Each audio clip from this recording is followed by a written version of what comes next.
यदि हम एक एक जन अपने को सुधारना शुरू करें तो लगता है बहुत सुधार हो जाएगा। हम अपना सुधार करें। माता पिता ही भ्रष्ट आचरण कर रहे हैं, माता पिता बच्चों के सामने शराब पी रहे हैं, बच्चों के सामने जो नहीं बोलना चाहिए, नहीं करना चाहिए, तो बच्चे क्या करेंगे?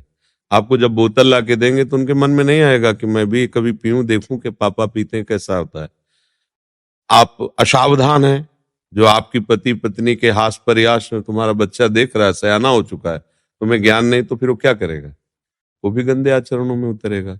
आप खुद अपने आचरणों से शिक्षा दे सकते हैं परिवार को, देश को। आचरण शिक्षा देता, भाषण नहीं। भाषण तो बहुत हो रहा है। अगर किसी के ऊपर शिक्षा का प्रभाव पड़ता है तो आचरण से पड़ता है। हम आचरण सही करें, हम सच्ची पत्नी बने, सच्चे पति बने, सच्चे पुत्र बने, सच्चे समाज सेवक बने, तो सबका कल्याण हो सकता है, सबका मंगल हो सकता है। पर प्रायः हम सब अपने धर्म से चूक जाते हैं और हम चाहते हैं दूसरा दूसरा धर्म से चले और हम अधर्म से चले, कोई बात नहीं, कभी ऐसा नहीं हो सकता। पहले हमको अपने ऊपर शासन करना पड़ेगा।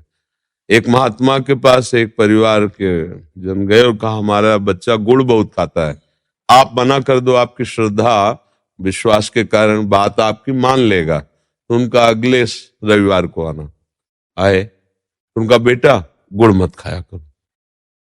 उनके माता पिता ने कहा ये बात आप उसी दिन कह सकते थे महाराज जी, आज क्यों कहा? बोले मैं खुद गुड़ खाता था, एक हफ्ता हो गया छोड़ दिया, अब बोला। ये अगर हमारे आचरण सही नहीं, हम बच्चों को ब्रह्मचर्य सिखाएं, हमारे आचरण से नहीं हम बच्चों को कहें कि नशा ना करो, हमारे आचरण से नहीं उनको कहें बॉयफ्रेंड मत बनाना, गर्लफ्रेंड मत बनाना, ये तो आपका उपदेश काम नहीं करेगा। अपने आचरण सही करो, नाम जप करो। अब आप जिस पर भी संकल्प करोगे उसका चरित्र बदल सकते हो, उसका जीवन क्योंकि आप में पावर आ गया है। आज कौन बैठ करके भगवत लीला का गायन घर में करता है? समय मिला टीवी चला ली। पहले था कि बच्चों को बैठाल करके शास्त्रों की बातें सुनाए, देखो अमुक संत ऐसा करें, अमुक शास्त्र ऐसा करें, संयम से चलना। हर बच्चे को सिखाया प्रातः काल उठकर भूमि को प्रणाम करो, माता पिता को प्रणाम करो। कहां पवित्रता है, कहां सभ्यता है? प्रातः काल उठ के रघुनाथा मात पिता गुरु नामे माथा, कहां रह गया? कौन बच्चा अपनी मम्मी पापा के चरण छूता है?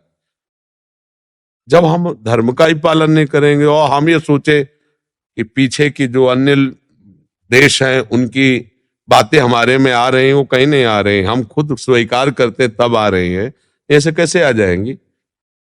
गंदी बात विदेश में ही थोड़ी कि हमारे देश में थे ही नहीं, ऐसा नहीं है।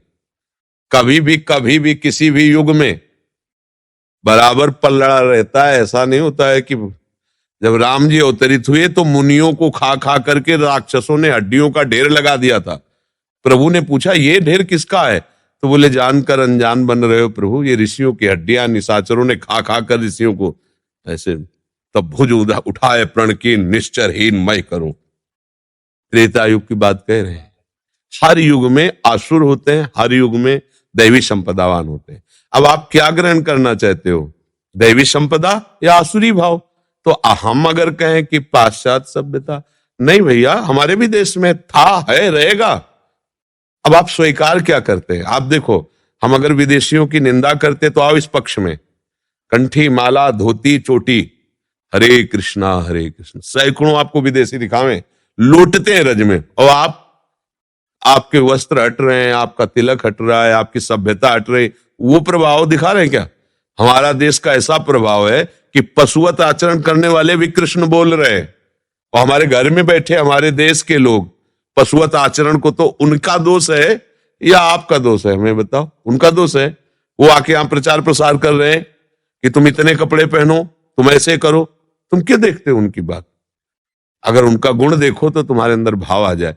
जो जानते ही नहीं रामकृष्ण क्या है, वो गा रहे हैं हरे कृष्णा हरे, और नाच रहे हैं। सैकड़ों की मंडलियां वृंदावन में आती है ना, सैकड़ों केवल विदेशी विदेशी, धोती कुर्ता तिलक कंठी चोटी, ये हमारा सनातन धर्म। वो हम, हमारी गलती, हम अपने आचरण को सुधारें।